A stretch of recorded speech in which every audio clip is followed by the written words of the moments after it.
Ladies and gentlemen, we want you to stand and we want you to make some noise. Ladies and gentlemen, let's go racing here at Knoxville. Only the best go 3 abreast. It is show time at Williams Grove Speedway. Ladies and gentlemen, boys and girls, here at Eldora Speedway, it's showtime! You've got a for a breath. Often imitated, never duplicated. The greatest show on dirt, the world of outlaws. It's time to sit back, relax, and enjoy, because, ladies and gentlemen, it's showtime! Set to do battle for 30 laps. The green flag is waving.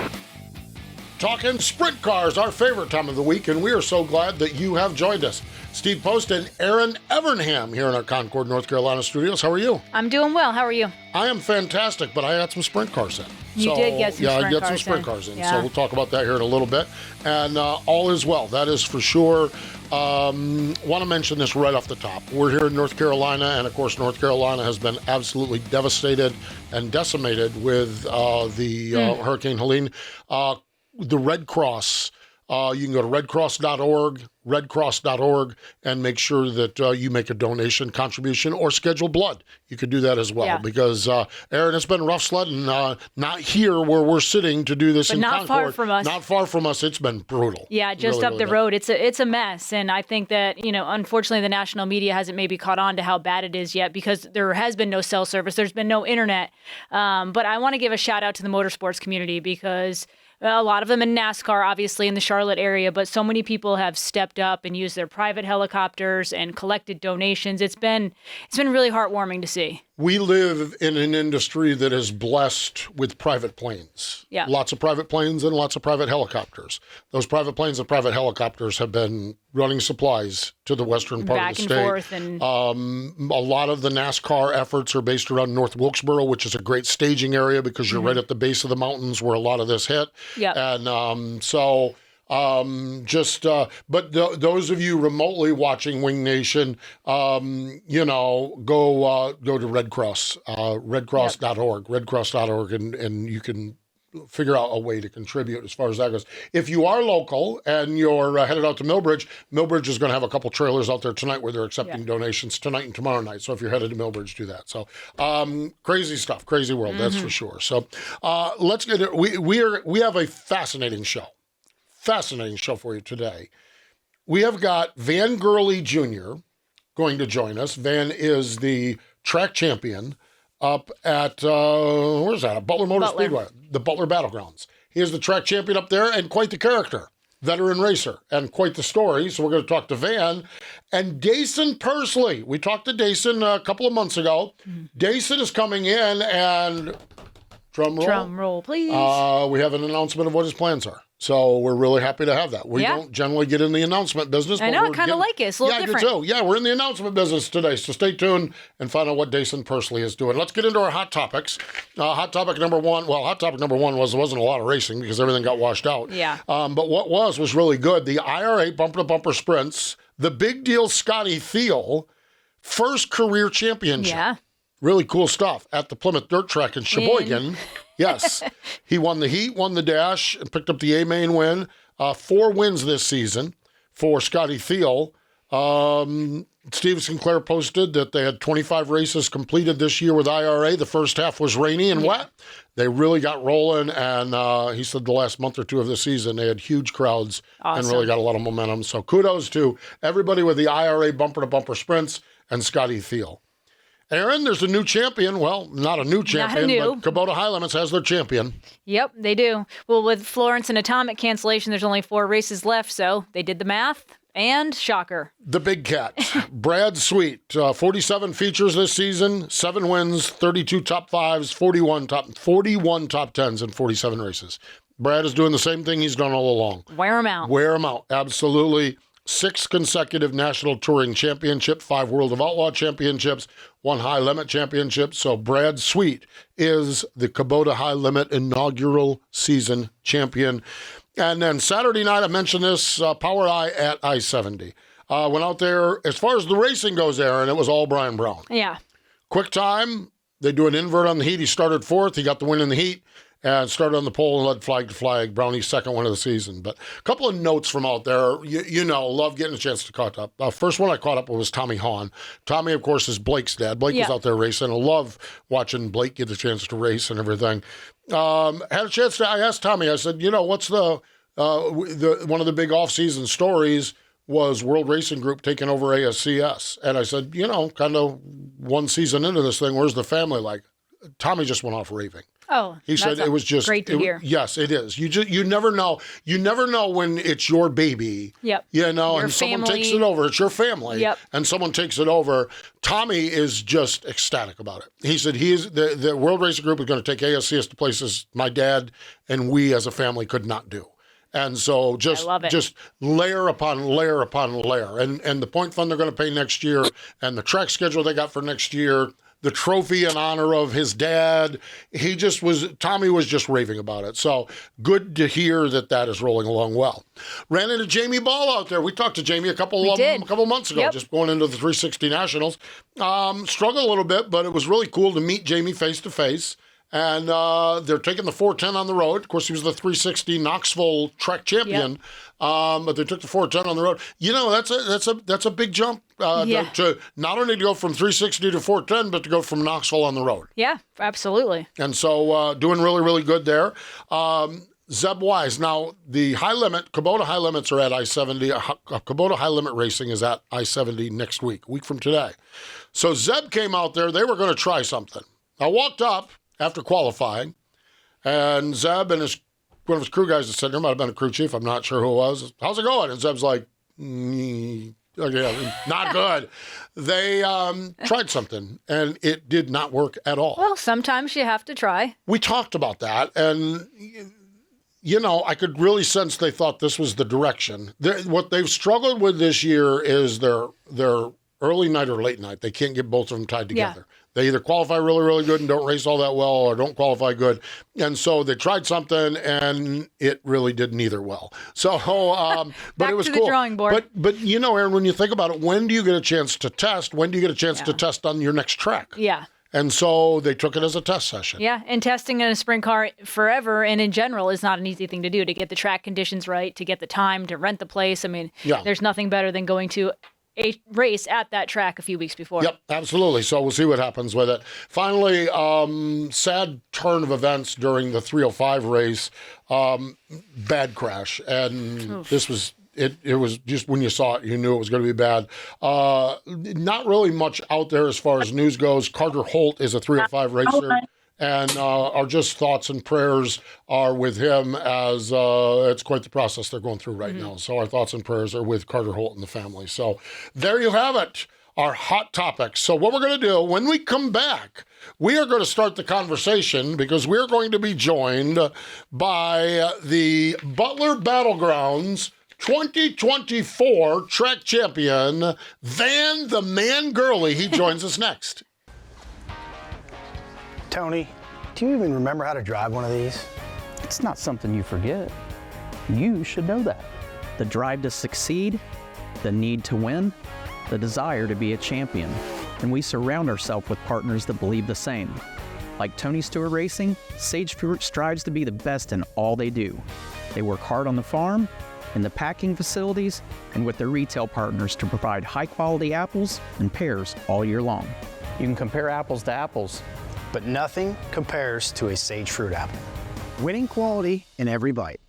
Welcome back. It is Wingdation, presented by Sage Fruit, and let's go to the Zoom line. Joining us, the 2024 Butler Battleground track champion, the kid. Well, I don't know about the kid. The man, Van the Man Gurley Jr. joins us. Hey, Van, how are you?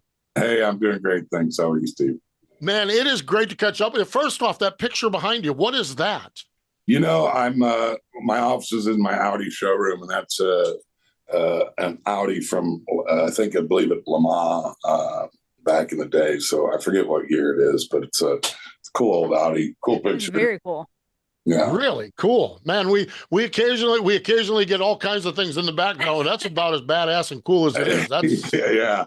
I picked that out of the choices, so I kind of like that one. Yeah, looks really, really good. Van, I don't even know where to begin here. Let's just talk about the recent stuff. Let's talk about this season. 2 wins up at Butler. You had a bunch of other races you ran elsewhere, but winning the championship, how'd the season go? How do you feel about that? Where are you at with it in a couple weeks and removed from it? Yeah. Like a lot of racing, it had its ups and downs, and the driver's a little old and learning. 22 years away is a long time, but just trying to surround myself with great people. Recently, I started working with Fuzz Lyons, who was with Parker Price Miller, and just liking everything in life, trying to surround myself with great people and find success. But I've got a lot of work to do myself. But we had fun. A couple wins. Need to be more consistent. Drivers got to find the racetrack and carry the car better. But we're working on that. Man, we'll get into your history in a little bit, but in general, I know last year you ran 28 races, you got back into it. What is it like to sit back in a sprint car after 22 years? Like, what was that first day you got back in and tested, or whatever you did the first time you drove again? Well, we went to Atomic to test, I guess, or practice. And when I figured out not to hold my breath and clench the steering wheel so hard, it was okay. But the first time out there, I was holding the steering wheel so hard and holding my breath, I couldn't believe it. But once I got more comfortable and as you guys were talking earlier, you don't really your test is racing almost with sprint cars because even if you rent a track, the conditions aren't the same. But a lot has changed, but I try to keep myself in great shape and to keep up with some of these young kids. But I got a lot, like I say, to improve upon, but we're getting there. I mean, we're finding some speed, a little inconsistent myself, not blaming anybody else, but need to be more consistent, more diverse on different tracks. But you know what? It's fun learning. It's fun working at it. It's fun trying to improve and be better. So it's been great. Dan, we talk about the sprint car as a pretty bare bone basic machine, okay? But what are some of the things that 22 years are different from them? And maybe what are some things, are there still some things similar that that kind of came back to you? What'd you learn there? The cars, other than the taller cages, the cars are still 2 heights are the same. Yeah. The frames themselves, and thank goodness for the tall cages because I'm a bigger guy, and that's been a great improvement. But the shocks, the wings, the tires have been the shocks are unbelievable today compared to what they were, years ago. The tuning of them, knowing what to do to them. The tires are way different. But the cars are stuck very tight. I think they're really stuck, and I think that has to do with the shocks, and I'm sure the tires as well. So quite a bit different. To go into that a little bit further, as far as like a driver feel, how different? I mean, you said the cars are more stuck, and the shocks are better. Does it feel smoother? Is the car feel tighter? Like overall, I mean, I know it's probably hard to compare something that was, you hadn't been in a car in 22 years. So it's probably hard to have those memories, but the basic feel as a driver, is it very, very different? It's not night and day different. No, I just think the cars are stuck a lot tighter, the things they've done, I used to race dish wings. Now we got flat wings. But with the tires and the shocks, I think that's the biggest difference. The quality of the shocks today are just incredible. I don't even know what shocks really did much back then. Just kind of held your frame on, really. But that I think is, and they're about 200 horsepower more than they were back then, which that's not been a big deal, believe it or not. Other than it's crazy to me that we've got all this horsepower, and then after qualifying we try to kill it all. So that's kind of almost funny subject to me that we're producing these motors with all these horsepower, and then right after qualifying we're trying to take all that power away. So it's kind of ironic in a way, I think. Van, you talked about surrounding yourself with good people, and I've been following along. I went back through some of your Facebook posts and everything. Are some of these guys are any of these guys from the past, or are these just people that you've met along the way? Have you put a little bit of the band back together? How would that work for you? I knew Fuzz. Right now, I'm working with Fuzz Lyons, and I knew Fuzz back in the day. I think he worked for Gus Wasson. Wow. And we ran, all-star races and some outlaw stuff back then. And we've just always, it's not like we chatted every year, but every time we saw each other, we talk and say hello. And he became available.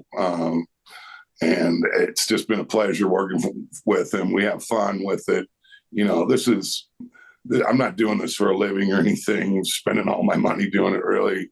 And just fun to be around people that like to enjoy themselves and have fun. And the cool thing about racing people, whether it be the fans, the crew, other drivers, is the passion they have for it. It's cool to be around people that are passionate about something. And I love that. I love passionate people. I love, people that want to get better, want to do better, constantly striving to win. That's what it's all about. So it's been really, really fun. Van, speaking of fun, I watched your interview with Wade Onger, and you talked about at one point, earlier in your career, your first phase in sprint cars, it became not that much fun. There was it's more pressure. You didn't maybe appreciate things as much at the time. How satisfying, or how much are you appreciating winning a track championship, having fun, and maybe going at it with less pressure, because now it's you had that giant break, and now it's you're back for fun. Sure. Well, when you're young, you're trying to do this for a living. Every race seems like your last race.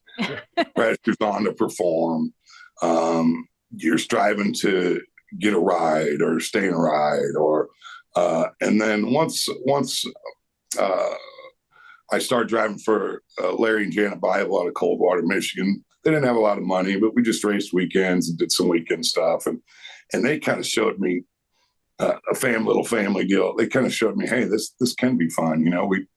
His wife would grill after the race, or we'd have a beer or two after the race. And not that we didn't have fun on the road, because I think my middle name was Fun back in the day when we were on the road.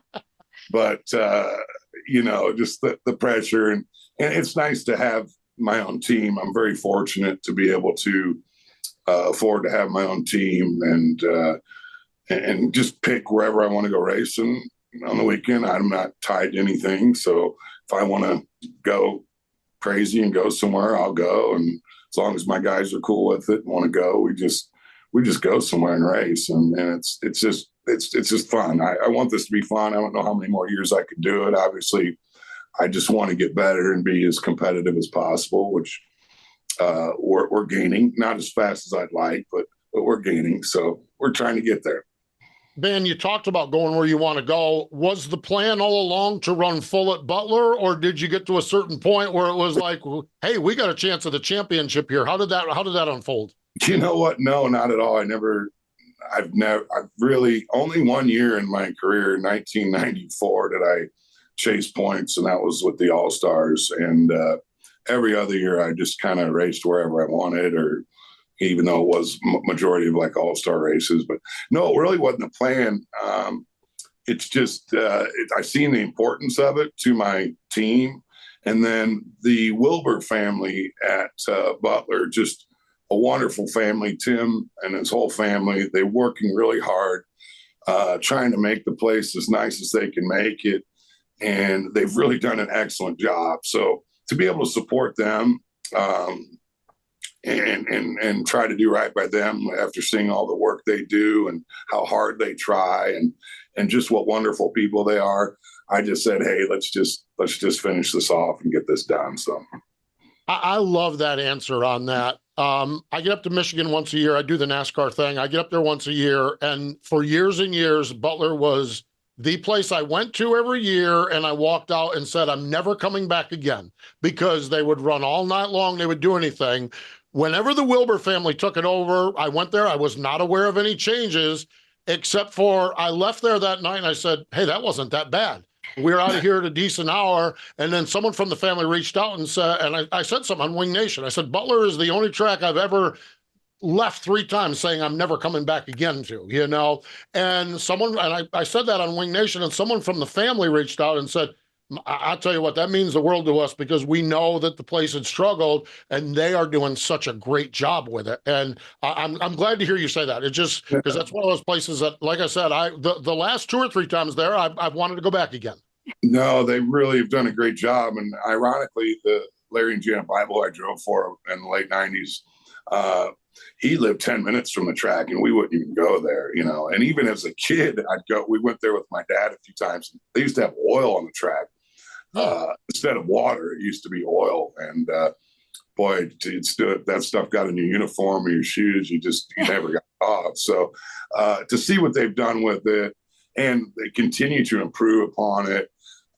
And truly, they're some of the nicest people. So it was like everything in life. It's about people. And when you can do something to hopefully help somebody, and I enjoy Butler. The track is fun. It's different every week. You don't know where you're going to get. You don't know if it's going to be around the top, around the bottom, around the middle. It's been a lot of fun. And he's really gotten the track where I think he can control it now, especially when the sun goes down. He can get it almost how he wants it, I believe. And it was funny. We were talking to him at the end of the year at the last race, and I said, "Hey, you ready for the year to be over?" And he goes, "No, I could do this all year round." So that also told me, hey, this guy's into it. This family's into it. And I appreciate and respect that. So that means a lot to them and to me. Yeah. Yeah, you don't often hear racers by, September saying, let's go. Let's keep going. Yeah. Man, I want to go, you mentioned your time with the All-Stars. I'd like to go to that little era of your racing. What a wonderful time to be a part of the All-Stars with the Jacobs, the Hodenshields, Frankie Kerr. I don't even know where to begin, but what was it like in the mid-90s racing in Ohio with that wonderful group of people? Well, you mentioned it. That was a wonderful group of people. And, I still like seeing the Jacobs family and everybody when I'm there. It was, I don't know, it was a great time in my life. You had so many you had Dale Blaney, Kevin Huntley, so many strong people. And I'm forgetting about some. You even had Jack Hewitt still running. And it was a different era. You raced with respect, because you might get popped in the mouth afterward. Yeah, so you definitely, it's a little different today. You don't wins mean so much, and you don't. There's a lot of pressure on these young kids to do well, and I get it. So yeah, it was a different time, a different era, but it was a lot of fun. And Bert and Bridget Emick were just wonderful people and wonderful to race with. Had such great times with them and still talk to them every once in a while. And it was great. I mean, there's some big names back then, Tim Schaefer. I think 94, it was me, Tim Schaefer, and Dale Blaney for the Rookie of the Year deal. So that was I think, of the three, it was a pretty strong rookie crowd. That sounds like a fun after the races crowd as well. That sounds like on the racetrack and after the racetrack. I bet it was all right also. Not rookie.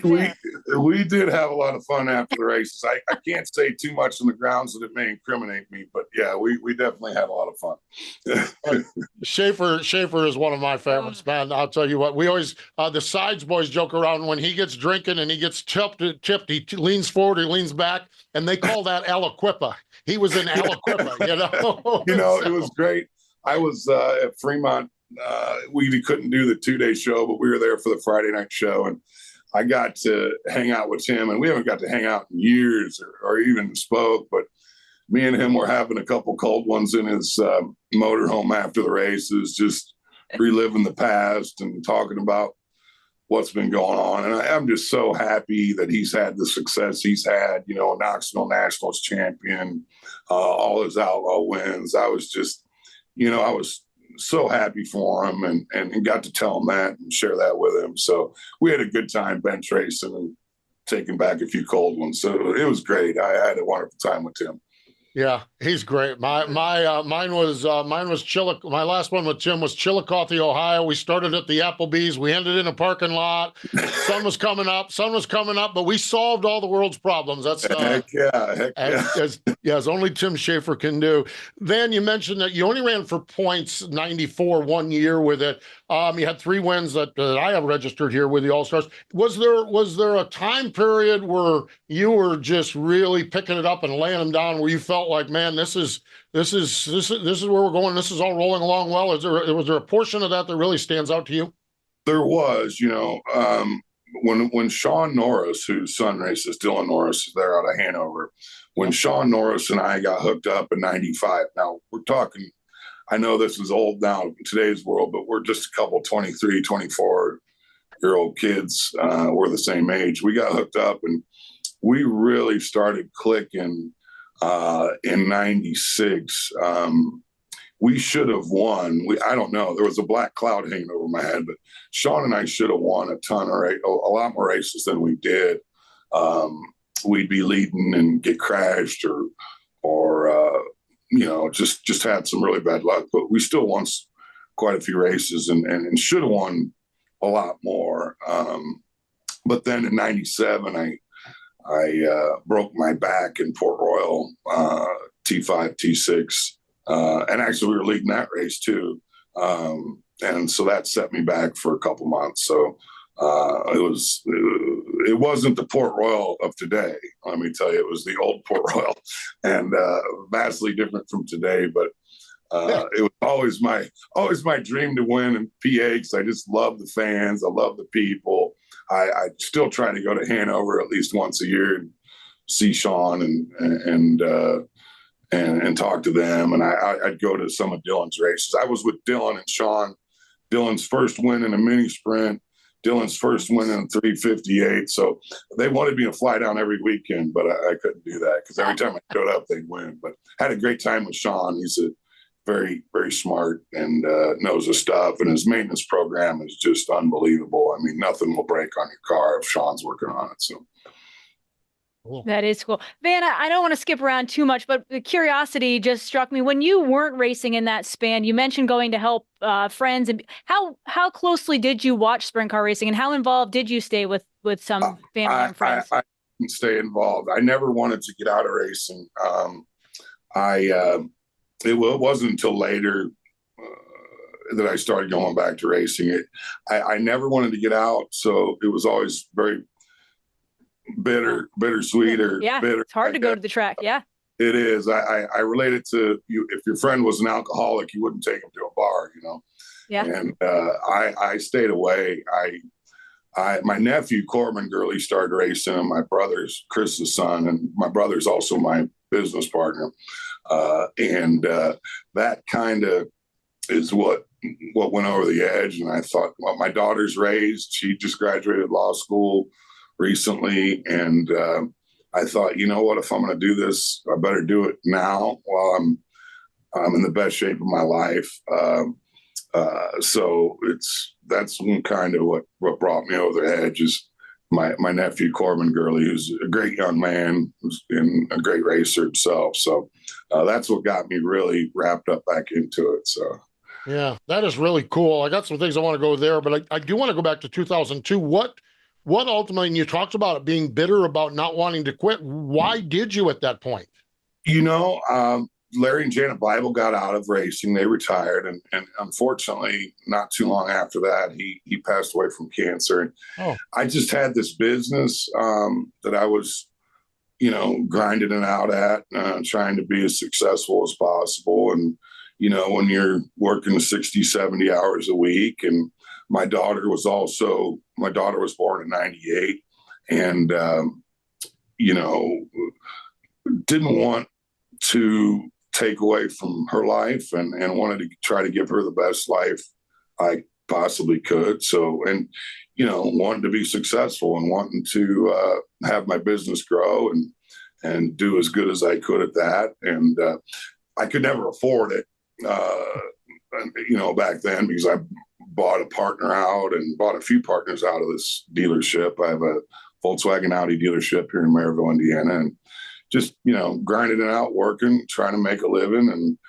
And thankfully I've, again, surrounded myself with great employees and have great people working with me. And just thankful that I'm able to even do this. But no, I never wanted to get out of racing. I love racing. My father raced every weekend as a family. We would race, and it's just something I've always been around. And I was kind of lost. I tried to, I've bought Harleys. I did shooting competitions, running, and I tried to find something to replace it. But there's nothing like driving a sprint car and competing in. And never found anything to quite fill that hole, I guess. Absolutely. Well, you are still obviously in the whole time in the car business. You have a dealership. Your awesome mural behind you, or painting, whatever that might be, shows that your heart wasn't too far from racing. You mentioned that your nephew Corbin started racing, kind of got you back to the track, and you said you knew you weren't getting any younger. It was time to, if you were going to do it. But what finally helped you pull the trigger and get a car and get a motor and really get going again? People like Jeff Claxton at Claxton Engines, he really takes care of me. And I knew I could get in a good motor program without breaking me.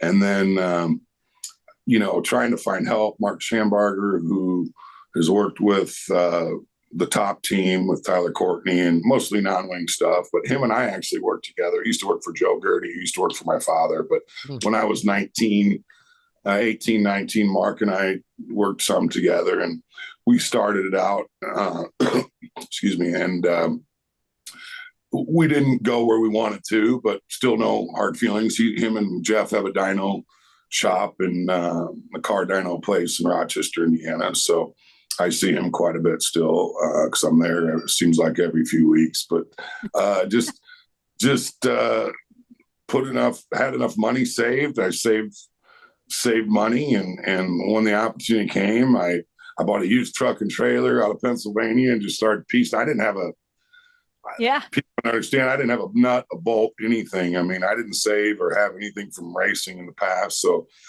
starting your own team has also been a bit of a challenge, and I'm not wealthy enough where I can just write $100,000 checks. When I put the engine together, I got to buy the block, the head, do a little bit here and there. So, but I've got my team to a lot stronger than it was. By the end of this year, I'll have 3 410s and should have a couple 360s. Right now, I just got one old Mopar 360 that cost me like 10 G's, but it's gotten me a few top 5s with the USCS, and so just trying to build my team with what resources I have, and fortunate to have guys like Eddie Smith and Doug Lane at Lane Automotive and Drew Bible at FK Shocks, and just so many great people helping me, and just can't thank them enough. Just, Jeff Claxton on the engines. I mean, he's done me such a solid. He doesn't kill me on labor. Doesn't kill me on parts. I can build a brand new engine for probably 20% less than if I bought from a big name guy. So in his rebuilds, he's very fair on rebuild costs. So he just does a lot for me, just like Eddie and Doug Lane at Lane Automotive. And it's just, I'm so fortunate to have great people in my corner. I'm very thankful for that. Yeah, it is. It's really cool. I've got a couple off-track questions for you. Okay. All right. Okay. My life story is I'm 60 years old. I lived the first 55 years of my life drinking beer, sitting on a couch, and not doing anything. Okay. The last 5 years, I've actually got off the couch. I've dropped about 60 pounds, and I do a little running and do a little lifting in the gym and everything. What's the workout routine? What has made you where you feel like you're the strongest now? What's the workout routine like? You know what? Started out with push-ups. I try to do, not all at once, but I try to do 50 reps, 200 a day minimum. That's my minimum. But then it's progressed to, I've got my own gym set up at my home. The Peloton is great. I got the Peloton bike. I've got the the treadmills and all that. And then I do a lot of weight stuff, just dumbbells. I'm not trying to be huge because that's, I'm already big. I'm 6'4", 220 pounds. And for a sprint car driver, that's not ideal, I can tell you. So, and it's not very beneficial, but, I try to eat right, try to eat a lot of protein stuff, and just make sure I do something every day. I'm not, just at least be active, and I love being outside, and I try to just at least do minimum 200 push-ups a day, or upstairs in my gym 3 to 5 times a week. When you're racing against these young guys, and there's a big difference I found out between being in great shape and then being in good race shape. Shape is something even though I was in great shape, race shape is different. So learning to control your mind, your breathing, slowing things down when you're going fast, when you're in that zone, as Erin can confirm, you might be, going around Knoxville at 120 miles an hour, but it feels like everything's in slow motion. And when you get that back, that's a wonderful feel, Yeah, Cool. yeah, that's definitely over time learned. Not the first time you step back in a sprint car after 22 years. Yeah, No. so cool. All right, the other off-track thing is you, as I am a girl dad. My girl, actually, my oldest one was born in '98 as well. She nice. has she's exactly. So she's a lawyer. She's got a law degree. She sounds like she's making Dad proud. Yeah, she is. Me and my brother laugh about him and I have such great kids because we were wild and crazy, and thankfully my father kept us busy racing, but we still laugh about it. We don't know how we got so lucky and had such great kids. And no, she graduated. She went to IU Bloomington for 4 years, and then went to Paul downtown Chicago to get her law degree. And now she's working for a law group, and a pretty big law group, personal injury in this area. He has several locations in Indiana and Illinois, and he's one of the best around. So she's getting a great education after law school, which I'm thankful for as well. And she's a great kid. Has never caused me any grief, or nothing like I was, or my brother. It's funny because I have the same exact scenario, and I have two just absolutely awesome daughters that were just a dream to raise. It's like didn't have any issues at all. Final question for you, Van, before we cut you loose. What is next? What do you? I mean, I know it's a long way off, but where do you want this to go next year? What's your tentative plans as you go forward? We're just, like I said, getting my motor program better and better, and plan on race. I'd like to race if hopefully, God willing, we can do. I'd like to shoot for 50, 60 races next year, and not saying I want to, travel all over. I don't want to do that, but between Michigan, IRA, Wisconsin, Illinois, Indiana, Ohio, maybe even some Western PA, we can get that done. I think so. It's nice being in the Midwest where we do have some options to go do that. So hope to get that done, as long as I don't go broke doing it. We plan on hitting it pretty good next year, hopefully. Outstanding. Van, I love that we got a chance to catch up with you here today on Wing Nation. Appreciate the time. Can't wait to run into you at the track. I'll make sure that budget a little time after for a cold, frosty one, because that's the best part about sprint car racing. So let's do that. Yeah, thank you guys for having me on. I really appreciate that. Thank you. You got it. There we go. Van the Man Gurley, the track champion at Butler Motor Speedway. Stay with us. We are going to talk with Jason Persley. And on the other end, a youngster going to tell us about his 2025 plans. We have Jason Persley coming up next. Tony, do you even remember how to drive one of these? It's not something you forget. You should know that. The drive to succeed, the need to win, the desire to be a champion. And we surround ourselves with partners that believe the same. Like Tony Stewart Racing, Sage Fruit strives to be the best in all they do.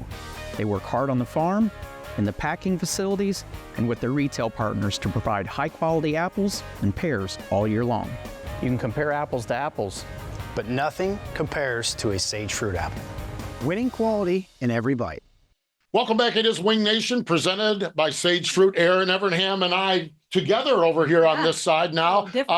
Great catching up with Van Gurley. That was I mean, what a story. What a character. 22 years out of the seat. Now he's the Butler champion, okay? So we're going to shift gears. We're going to go from a veteran returning to a youngster announcing his plans for next year.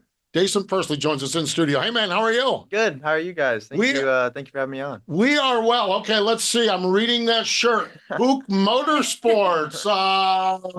Tell us the deal. What's going on? Where you at? What's happening? Yeah, I'm excited for 2025. I guess it is kind of been losing track of the years since I've been racing so much. But nonetheless, excited to, start my wing sprint car journey with Buch Motorsports and Tom and Sean and Jerry with Avani. I think, they're going to be a pretty successful year to say the least. And I'm excited to go high limit racing with all that sort of thing and hit the tour full swing. So if it wasn't for them, I wouldn't be able to live out my wing sprint car career and dreams. And hopefully we get it started off on the right foot here. Absolutely. Yeah, amazing. Well, congratulations on this new deal. Daison, I want to talk about this season. You've had a fantastic season. You're leading the points USAC midgets. You just came from the BC 39, I believe. Talk about this year, and then we'll go further into the plans for next season. Yeah, this year's been nothing short of phenomenal and probably one of my best years yet behind the wheel of a race car. I feel like I've got hooked up with phenomenal people around my corner, from the midgets with Chad Boat and CB Industries to the non-wing sprint car and Silver Crown car with Michael Burkhart and Craig and Eric Wilkins and them. They've, no one's, led me to stray. And I feel like I'm very comfortable with the people that I've been around in 2024. And then, just on the USAC side of things, I feel like I'm really hitting my stride this season.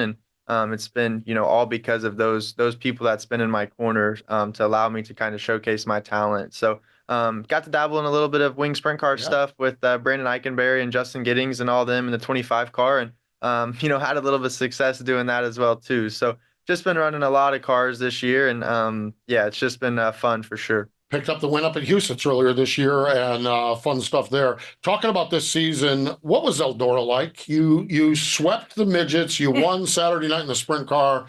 That just has to be cool. Yeah, Eldora is just a special place for any race car, right? Yeah. Late models, wing sprint cars, non-wing sprint cars, absolutely anything. So Four Crown is a race that I think is very unique just because you're running, so many different classes a night and all different kind of disciplines of cars. So I thought we had a pretty good shot at sweeping them all and just came up a little bit short, unfortunately. So it's one of those races that you're proud of for sure, but you're always wanting more when it comes that close. So unfortunately, we didn't get to win all three of the USAC portion, but who knows? Maybe next year we'll come back with all four and give it another shot. Spoken like a true racer. I love that. All four. Small, yes.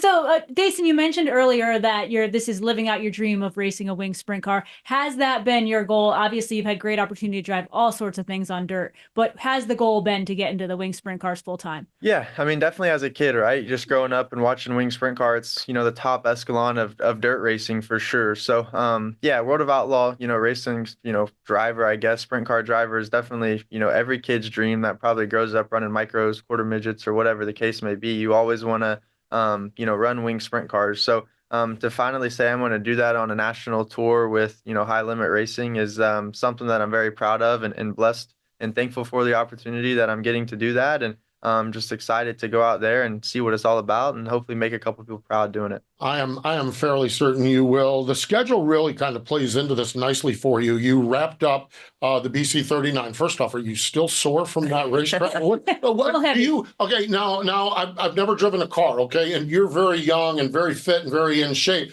But when you have a rough, tough racetrack like that, do you feel things the next morning? Not really. I think with all the safety stuff that we have now with Sharp Advantage, getting the inserts done, and Darren Pittman with the seats at Ultra Shield, He's young.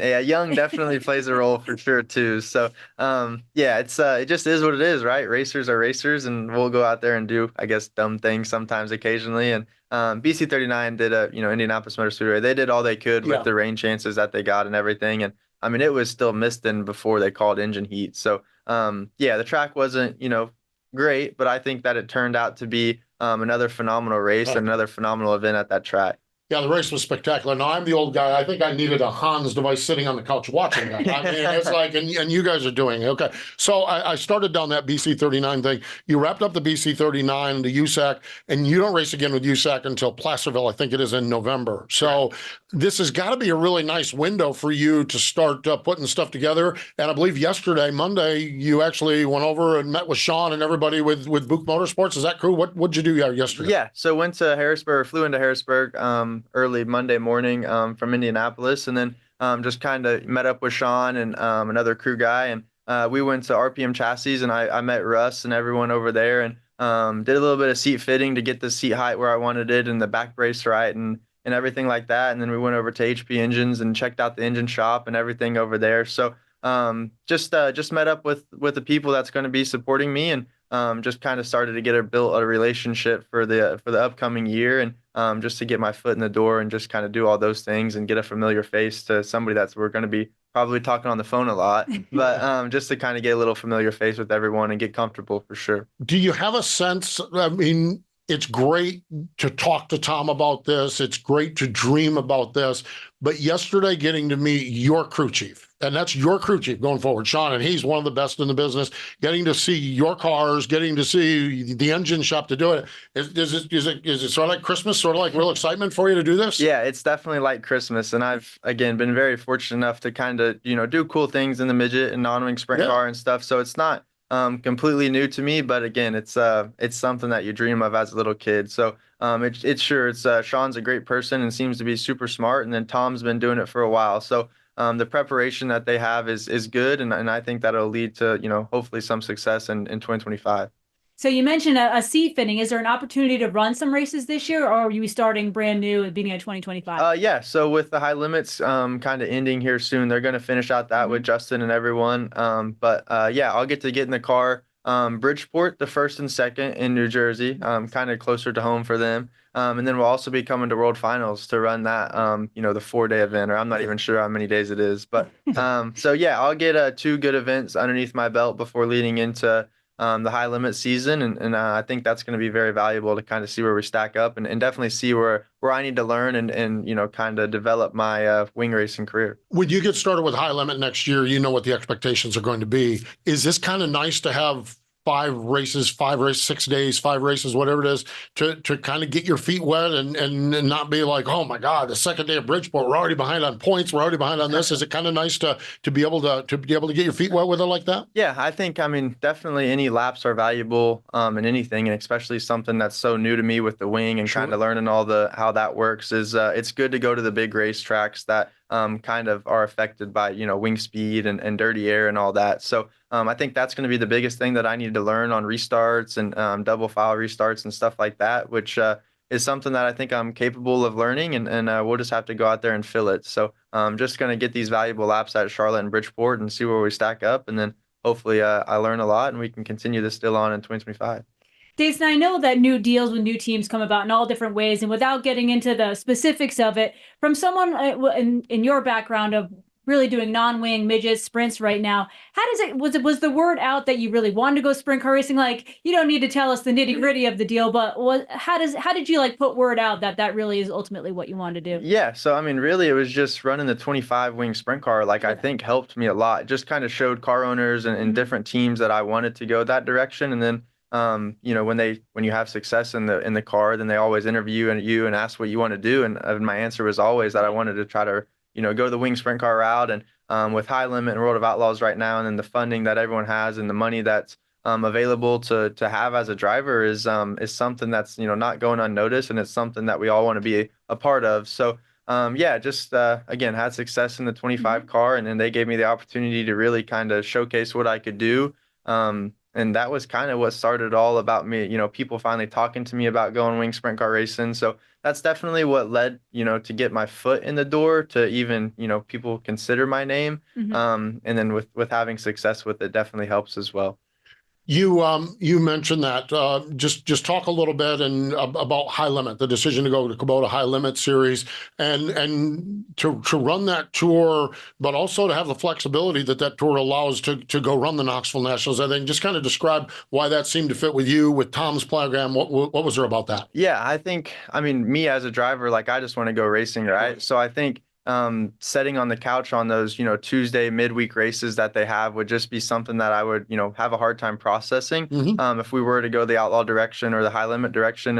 And like I said, I need all the laps I can get. So if I was sitting on the couch during those midweek races, I think I'd be pretty upset or just wanting to race, So the high limit schedule is, of course, grueling like any other schedule, but it just that's kind of what Tom and them did last year and kind of what got they kind of know the schedule already and kind of understand what's going to happen. And they're kind of, I don't know how the charter system and all that works by any means, but I think there's somehow in a little platform to kind of get one of those or something as well too. So I'm sure that played into him wanting to stick with high limit and everything. But for me as a driver personally, it's just about getting all the laps I can. And I think those midweek races are going to help me a lot.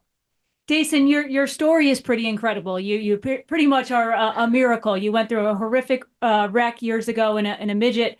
I know your family's very involved in your career. What does this mean to you and your family to be at this point, to have a full-time deal to race at a national level in a sprint car? Yeah, I mean, it means a lot, right? My mom and dad have done so much like great things for me with the accident and everything, and then just what they do, every day for me. They help me travel up and down the road. My dad does. He doesn't really miss that many races. And I think as a 19-year-old kid, that kind of helps just to kind of your mental state and everything like that. So, yeah, my parents, if it wasn't for them, I definitely wouldn't be where I am today. And the things that they do for me are something that doesn't go unnoticeable with me. And I think let alone with the fans and everything, that it's cool that, I get to go see my dad or talk to my dad after a good night and after a rough night or all whatever. The emotions are always good with him, and he keeps me on a level playing field for sure. The team you're going with is just a bunch of hardcore racers. Yeah. Okay. Are you familiar? They used to be known as the Misfits. Are you familiar with that? I'm not familiar with that, actually. I'm not familiar with that. Yes, Paul McMahon called them the Misfits. Okay, yeah. And it's quite the crew. They're a great group. Now, and it sounds like you might be all right with this. Last year they were trying to do 100 races. They didn't quite get to that number. I think they made it to 98. You're all right if they decide to run a lot of races. Absolutely. Yeah. Okay, no doubt about it. I want to run as many as I can for sure. You're with the right group. Tom Buch. Tom Buch is just one of the greatest guys. He's just so awesome. And we got to know Sean and Sky, his wife, Sky. They did our T-shirts for a few years when they were running the souvenir rig, and we got to know Sean a little bit. Sky is phenomenal. Yeah. And so you have landed with a great team. I'm so excited for you. That is so cool. Yeah, I think definitely the first time I met Tom, it was just like kind of a shaking my dad's hand almost. Just a couple of blue collar guys that want to go racing and work hard for what they have. So yeah, I think it's going to be a perfect fit, and I'm excited to get going with them for sure. We appreciate you coming by the studio. You're in Charlotte. Are you running a micro or anything this week, or are you headed back? I don't think so. No, I'm going to stay and I'll probably be at Millbridge on Wednesday just to help Chad and all them. Okay. Just hanging out and kind of just like being up here in North Carolina, and get to stay with Jesse Love when I'm up here in town too. So just know a lot of people, fortunately, and just comes up here and just kind of lay back and have a lot of fun during the week. Trey, Jesse has like spare room there now because what's his name? Connor Zillich. They were roommates and everything. Connor got his own ride and got his own house. So Jesse's got room now. So you might as well just move right in over there. Exactly right. Yeah. That's awesome. Good stuff. Absolutely. Well, Daison, we appreciate you coming by the studio. Congratulations. I was joking about the 100 rides and the Misfits. You really, truly have landed in a good spot. I can't imagine what you guys are going to do next year. Appreciate the time, and we wish you well. Yeah, thank you, guys. Appreciate you for having me on. There we go. That's Jason Persley joining us in studio. 2025 High Limit Racing with Tom Buch. Stay with us. More Wing Nation in just a moment. Tony, do you even remember how to drive one of these? It's not something you forget. You should know that. The drive to succeed, the need to win, the desire to be a champion. And we surround ourselves with partners that believe the same. Like Tony Stewart Racing, Sage Fruit strives to be the best in all they do. They work hard on the farm, in the packing facilities, and with their retail partners to provide high-quality apples and pears all year long. You can compare apples to apples, but nothing compares to a Sage fruit apple. Winning quality in every bite. Welcome back. It is Wing Nation presented by Sage Fruit. Ay, ay, ay. Wow. What a show. What a show. Isn't that great for Daison? What a story he is. Truly a miracle. Like, not to be emotional about it, but he is a miracle. He is a miracle, and going with Tom Buch, High Limit next year, and Van Gurley. Oh, my gosh. What a weekend. What a show. What a show. I said what a weekend because that's what we have coming up, Erin.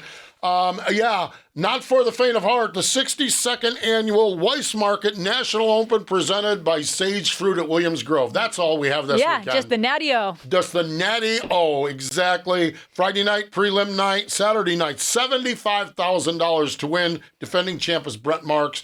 All hands on deck. Central Pennsylvania, here we go. Yep. Going to be awesome, that is for sure. King of the West has the Maury Williams Twin 20s at Hanford Speedway.